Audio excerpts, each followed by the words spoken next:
better call him Fallout, because he's just broken steel. I swear to God, I thought of that like the entire way through. So yeah, just got back from seeing 50 Shades of Grey, the movie. And as you can tell from the fact that I am now drinking a smoothie made out of vodka, coffee ice cream, and Ticket Stub, wasn't very good. The movie, I mean, this thing is great. Oh, sorry, just got a bit of Ticket Stub. Yeah, the distance I'll go for a punchline. More. Anyway, okay. Where to begin? Where to begin with this fucking... Okay. The way I was thinking of doing this when I was, getting ready, settled in my seat, is that I'd open this up by doing this whole monologue about how, oh, people are judging it too badly. And then, go on this whole thing about how I actually think it's great, and then plot twist that suddenly say, oh, I'm just kidding, it's actually terrible, and horrible. Yeah, I hate this too much to do that. I just... fucking... I really hate this. I really hate this. Writhing in my seat, like in the theater, shaking, twitching. I was beating up the wall beside me. I don't know what the fuck the people behind me thought was going on. Me having a tiny seizure in the corner. Speaking of which, people behind me, my God, that was a full house on their extra large theater. I went and bought a ticket and they made me pick on their big little, they pulled out this big screen and I had to pick which seat I wanted. I've never had to do that. Ever. Although that could be because I'm massive and everyone's terrified of me. Although that does mean that I managed to get in despite not being 18. Gotta be the shirt color. Okay. Stalling, yeah. Well, first off, the trailers beforehand, I mean, wow. Fucking wow. Wow, that was wow. All of them were about just insulting people. Except for the one from Magic Mike 2. No, Magic Mike XXL, which admittedly never saw the first one, but if this trailer is anything to be considered, it's actually a sequel to Step Up. So yeah, this movie and me, we're already on bad terms, and then it jumps into the trailer where it's all about, ha, look at her, look at the fat girl, and the fat girl thinks she's attractive? Ha, let's mock her for not conforming to our standards of beauty. She thinks she's attractive? Ha, can't she tell how much we loathe her? Okay. Cool. That's fine. And then, of course, the one afterwards was all about how a girl is, oh, look at her, she's not monogamous. That's crazy. Oh, she thinks she's being strong, independent. Oh, her. Yeah, I was about fucking ready to walk out there. And then an ad for KY Jelly at the beginning. What? No, really. What? Not a good thing to remind people of basic sexual knowledge when this movie demonstrates none of it. Okay. Okay. Where do I start? Movie 50 Shades of Grey. I don't want to have to talk about this. Oh, I hate Valentine's Day. I fucking hate it. Okay, no, come on. Okay. 50 Shades of Grey is about the adventures of Anastasia Steele and Christian Grey. Okay, if you were even a little bit aware of Tumblr, the internet, news feeds, basic annoying people, you'll know this movie's about BDSM. You will also know, if you pay attention to those sources, that this movie represents BDSM terribly. And okay, I'm not knowledgeable. I'm not going to go into it, but I wouldn't exactly say I'm Mr. Whips and Chains. Although, if I could, I would, because that look great on business cards. Should have those printed out. Anyway. But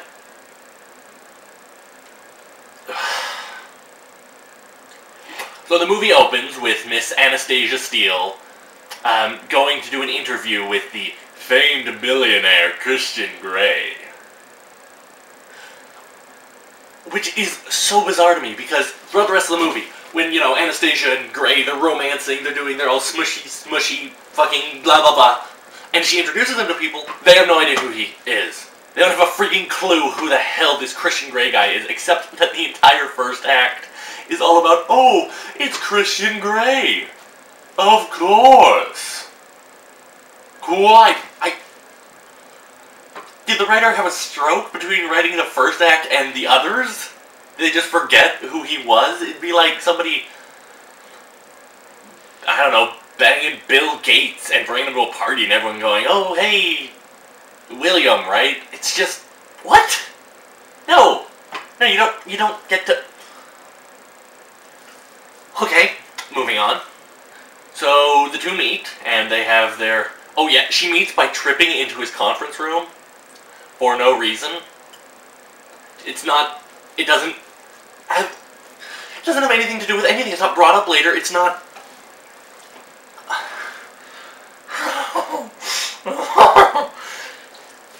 She's going into his conference room, she opens the door, she trips. She's not clumsy the rest of the movie. He doesn't say anything about her being clumsy the rest of the movie. And it's not like she trips into his arms, so they have this little, oh, yay, I'm touching you, blah, blah, blah. No. She trips. What? Okay, moving on. So then they have an instant connection, of course, and in this movie, instant connection is... I don't know what it is. No one in this can act. No one. I didn't believe a single thing anyone was saying, or doing, or pretending to do, or feeling, or... No, their version of romance is Christian Grey going...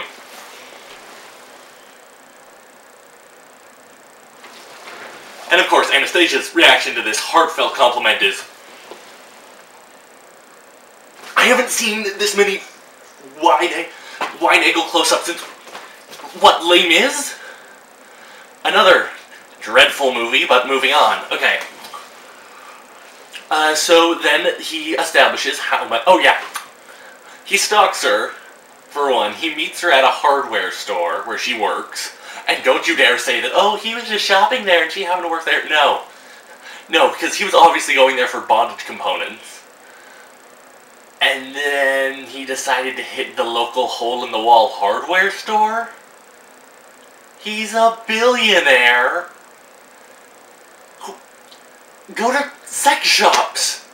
You want sex things, go to sex shops. I know it is possible and indeed encouraged for those cheap among the BDSM crowd to actually, you know, go to hardware stores and do that to make their own things. Billionaire! You don't need to stop by Hardware Hanks to get your nut off. Okay. Oh, and of course, the entire time he's shopping there, he decides to hit her with the smolder. And by smolder, I mean... Say hi to the girl, at least. Shake hands, make a joke. And of course, Anastasia pulls off her customary move of not having a personality, or reacting, or being a human. The romance in this movie, I use romance in a technical term, he is a controlling psychopath, and she is a blank-faced, emotionless cipher. Watch the sparks fly. I saw so many couples there in the theater tonight, and I was just... Go home, watch porn, okay? Just go home and watch porn. Go to Pornhub, go to YouPorn, go to Porn, Hub, whatever. Don't go to 50 Shades of fucking fuck. That's a lot of F's. Anyway, also 13-year-olds. A surprising amount of 13-year-olds. My god, what's the point of even having it being over 18 if you're letting... Like... They got up to, like, maybe here? I mean, I can't even gesture because the camera is too high. Wait, let me do... Nope, this still doesn't work. Okay, no. Just assume they are beyond human representation of tiny and...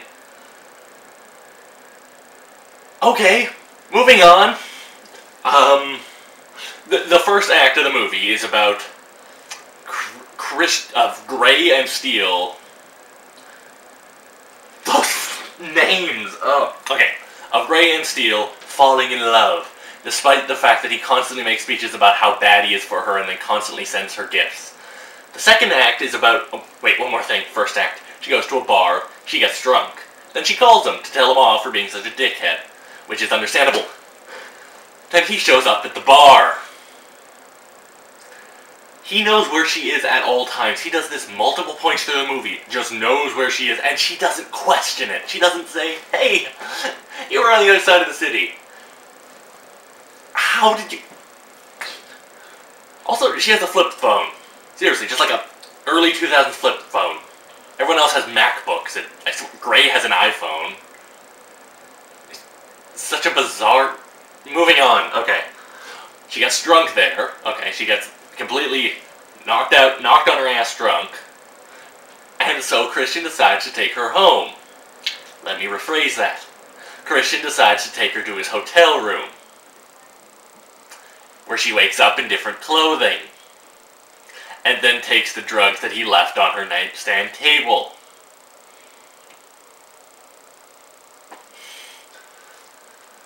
And keep in mind, they're not coupley yet. All they've shared is, and just the wide-eyed stare thing, that's all they've got going on right now. And she does it. She takes the drugs. She doesn't question it at all. She just slams them back. Okay, moving on.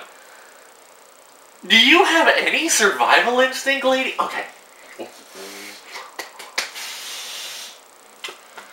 You do this? Okay. One of the weirdest things about the movie, by the way, is their color scheme. Like, okay, 50 Shades of Grey, so a lot of it is shot in very monochromatic black and white. Which, I think about it, is kind of like a misnomer. Misnomer, isn't it? Because, like, 50 Shades of Grey and you just use black and white the whole time. Anyway. She wears blue the entire movie. Like, every sex scene... Yeah, she's boning Charlie Sheen. Every sex scene, when she yanks off her pants, she's got blue underwear. Every scene, she's wearing a blue shirt, blue jacket, blue dresses. And he's always in black and white. And, okay, so when she goes down in the hotel room, she wakes up in a white shirt. And I'm like, okay, so that means they're falling for each other? And then later, after they do finally boink, he starts wearing a black shirt? I mean, not black, a blue shirt, so he's falling for her, and then she shows up in a pink dress, and then a red dress, and then a red jacket, and I'm just... Did you have a point with the color theme, or are you just deliberately screwing with TV tropes at this point? Okay, ignoring the ticket stuff, that's actually a really good smoothie. I'm great at this. Moving on. Okay, so he takes her in a helicopter and flies her off to his super fancy skyscraper building. And says... Okay, says is a... Oh yes. Leads her around, tells her to sign... Gets her to sign a non-disclosure agreement. Ladies, please, if your boyfriend says you need to sign paperwork to ensure that you'll never tell anybody about what he'll do to you, don't sign! Leave! Basic survival instinct! And so he leads her through his fancy penthouse into the Red Room. So, does that mean her wearing red is symbolism for the Red Room? But, no, she's still fairly... Ignoring colors, okay. Red Room filled with all of his BDSM gear, and she says, oh... No, wait, no, that's too much emotion, let me try again. Oh, but how will I know what I'm into? And of course, Christian Grey says, well, you'll know what you're into by thinking about what you enjoyed the last time you had sex. But I've never had sex. Where have you been? And he doesn't treat her... She tells him, okay, I've never had sex before, and he treats it... I don't even know what he does. He panics. He acts so shocked, like this completely blew his mind. Motherfucker, you've been with her like a week in story. Or possibly a week in movie. My god, that thing dragged on forever. And so he decides to deflower her. And cue the sex scene. And to their credit, the sex scenes are shot well. They're not the normal over-clinical stuff that you usually get in North American porn, but nothing to write home about. Also, they're not allowed to show genitals. They're not allowed to... It's porn! You're making porn!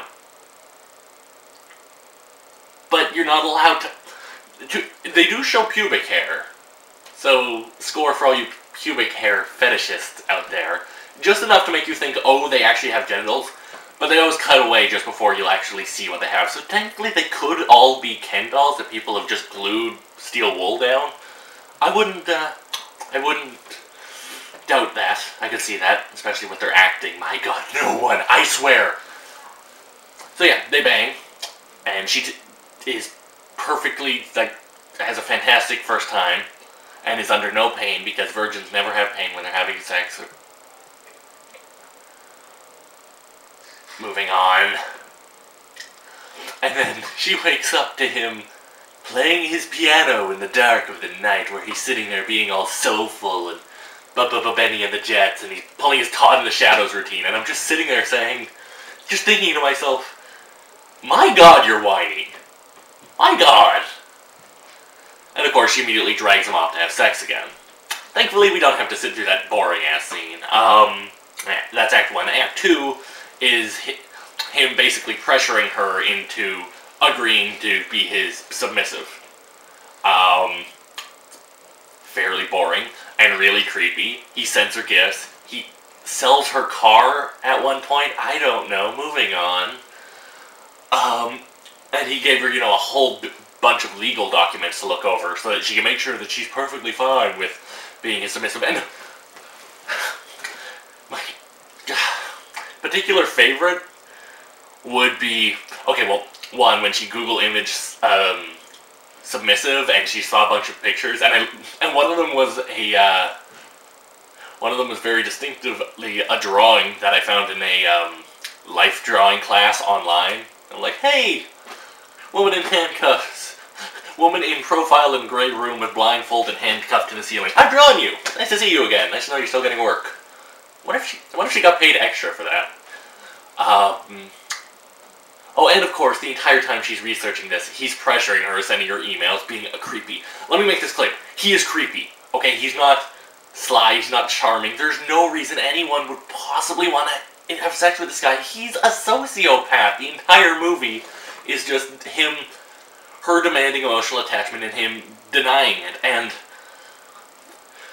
look, I understand that not everyone works on the same emotional wavelength here, okay?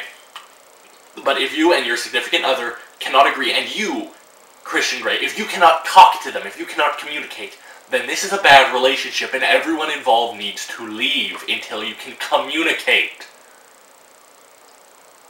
I've had 2 relationships, and you guys are grown fucking adults. How do you not know this?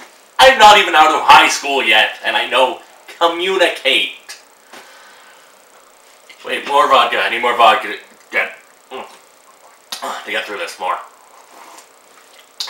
Kind of puffy. Wonder if that...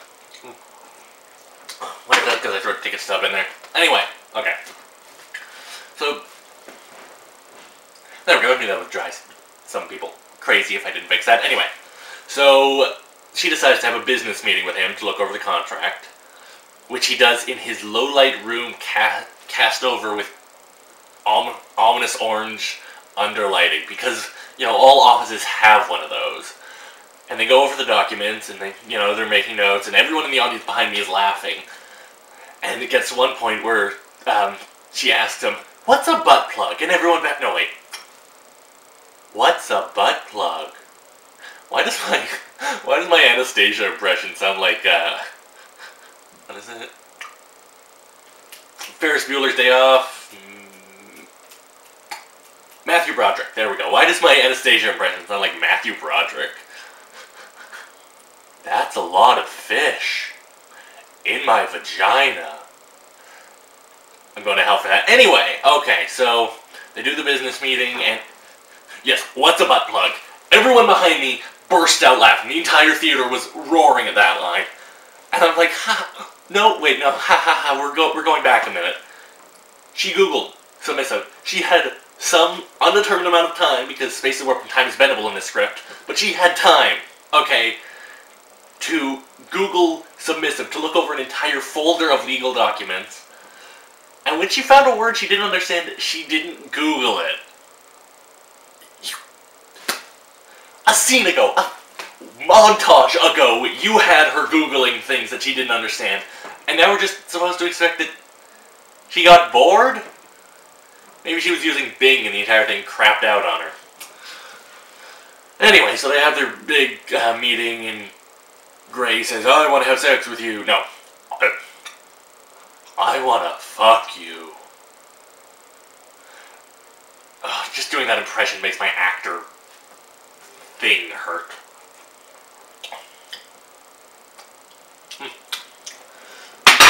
So yeah, I want to fuck you. And she's like, oh, how do you know I want to? And he goes, oh, I can see it in your body language. For example, your complexion is off. Motherfucker, you very specifically had this in the room filled with ominous orange underlighting. I'm watching the same thing you are. You cannot tell a single goddamn thing about her complexion right now. You're making it up. And of course, she says no and leaves because he's a creepy son of a bitch. And no, I'm not picking up the blanket again. No, wait, no, I need to keep the bad movie away. Protect me, Canada. Okay. And I think it's about... Oh, yes. She sends him a text at one point telling him no.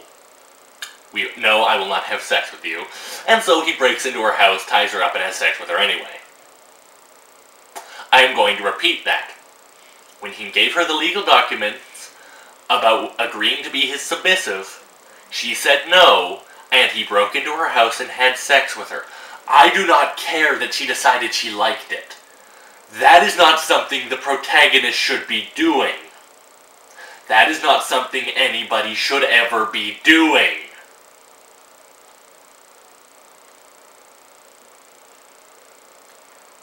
Moving on. Let's see, what else? Oh yes, and then, see, it's about here, where I had to leave. I had to take a small break and step out and cry for a while. I don't know what the guys at the counter thought I was doing, but anyway. So she graduates from some place. They keep calling it... They name cities sometimes. I know Portland was involved, and Seattle, I think. Portland's in Seattle, near as I could tell. And then they graduate. And then the podium has written on it in big words, Vancouver. You guys do know that's in Canada, right? Or is there a college named Vancouver in that area? Or are they just really bad at this? I'm kind of hoping on the last one. So yeah, stepped out for a while, came back, and cue the big BDSM sex scene in the Red Room. Oh, it's kind of a shame the camera is where it is, because, like, both sides completely red right now. It's very, very thematically appropriate. Okay.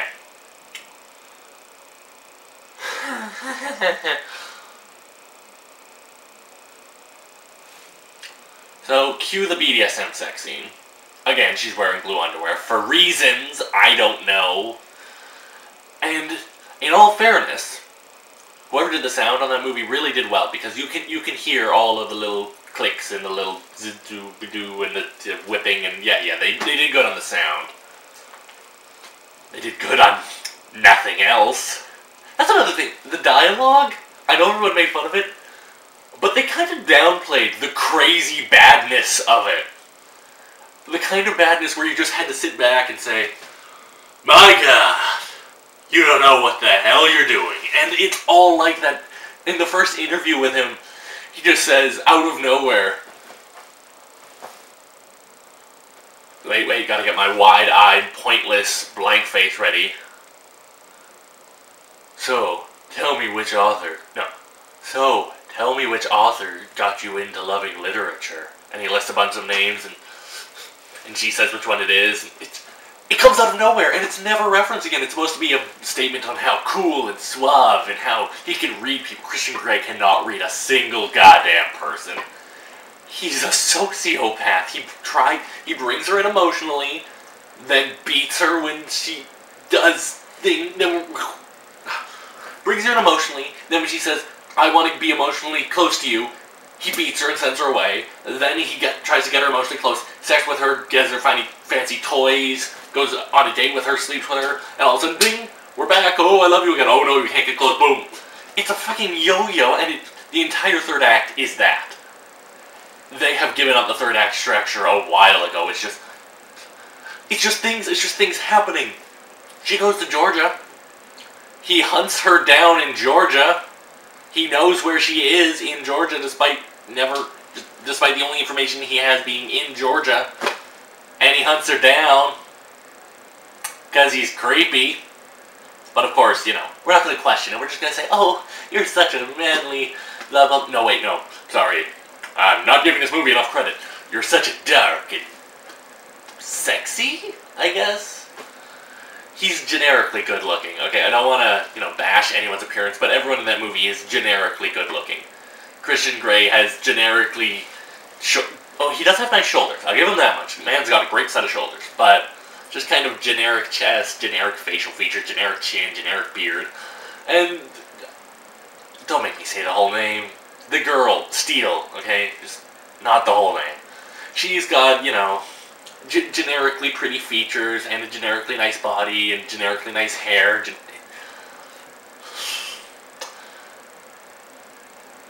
Okay. Climax. Right, we still have the climax, and not in the way you're thinking. Eventually she gets tired of him emotionally dicking her around, and so she says to him, well, alright, you keep saying you want to punish me, why don't you punish me? And so he does, and so he whips her. I mean, spanks. Wait, no, I'm forgetting the funniest part of the movie. The part where he decides he has a bad day, so he decides he wants to go to the Red Room again. And cue the sex. Except where the other ones were actually, you know, pretty okay, kind of hot. This one is done entirely in slow motion while an angelic choir sings in the background. What? No, really. We're going back to that. We're still sticking with that. What?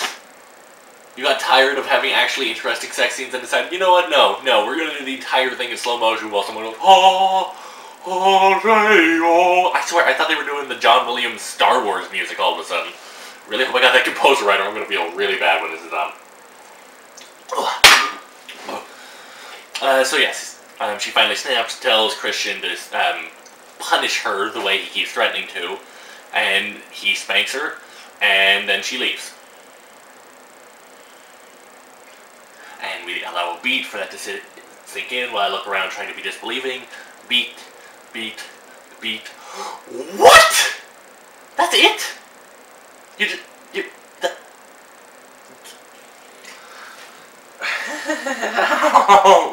I cannot explain how unpleasant this was to sit through.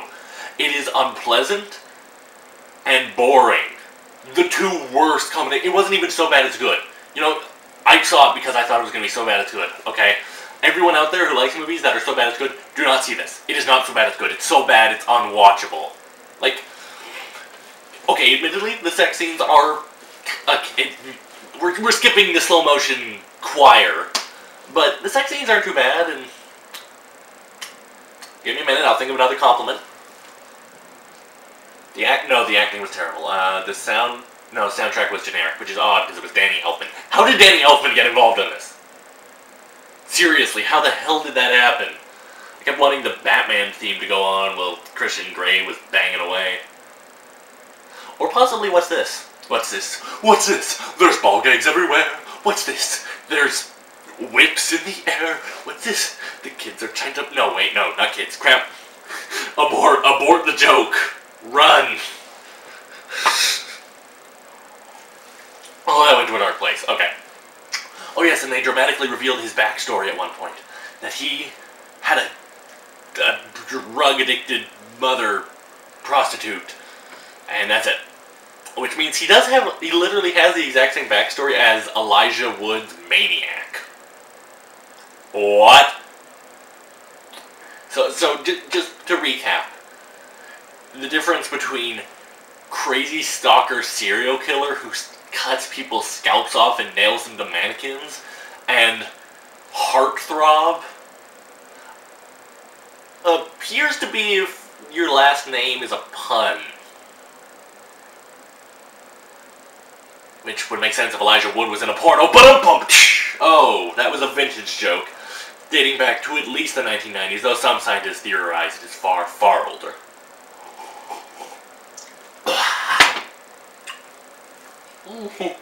What else can I say? Nothing, except sobbing in a fetal position. A bunch of friends wanted to come see it.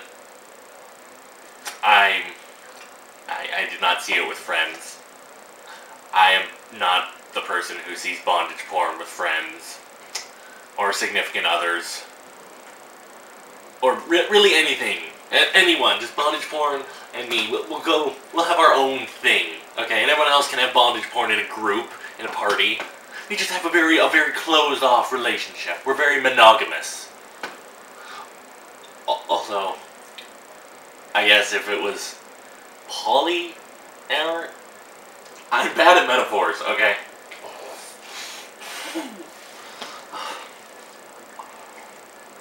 Jesus Christ, that movie was bad.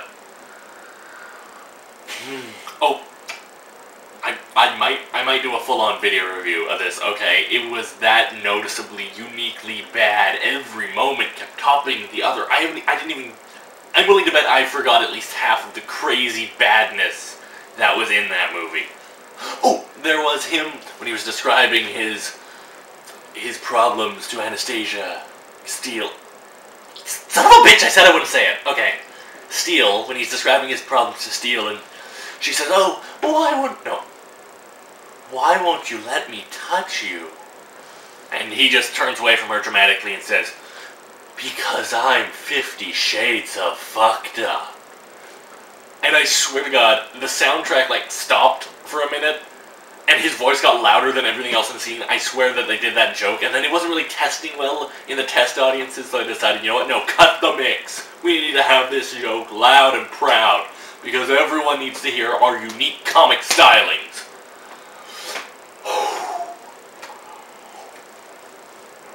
Oh, that's good. Oh, that's good. Hatred. Hate! I can taste hate! Oh, apparently now I can taste hate. So I got that going for me. And just remember, everyone out there with a special someone, make sure to curl up on this Valentine's Day with your own glass of hatred and your own ball gag.